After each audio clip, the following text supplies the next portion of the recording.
Today's story is about an elderly man, a promise of care, and a question that still appears in criminal law classes today. Can doing nothing be a crime? In the early 1980s, an elderly Pennsylvania man named Joseph Kly could no longer fully care for himself. He was weak, vulnerable, and depended on others for help with basic necessities, such as food and daily care. That is when John and Irene Pestinikas entered the picture. The couple agreed to take care of Kly. This wasn't just a casual promise.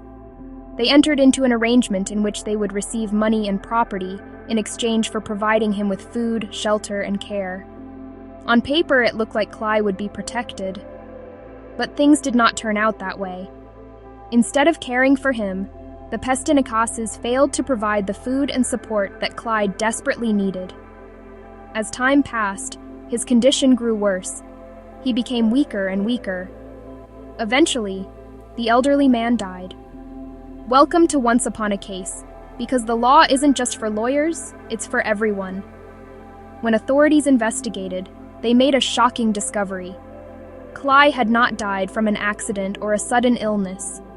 He had died from severe malnutrition and starvation. The question before the court was unusual. The Pestinikases had not physically attacked Kly. They had not poisoned him. They had not struck him.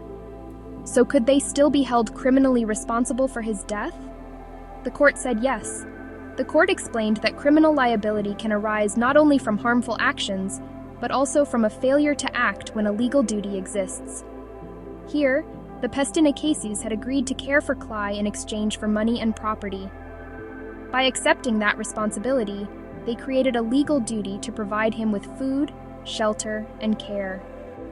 Instead, they failed to provide the necessities he needed to survive. Because they had a legal duty to act and failed to do so, the court held them criminally responsible for his death. The case became an important example of a rule still taught in criminal law today, and that's the case of Commonwealth versus Pestinikas. Thank you for watching. If you enjoy this story, follow along for more. See you on the next episode.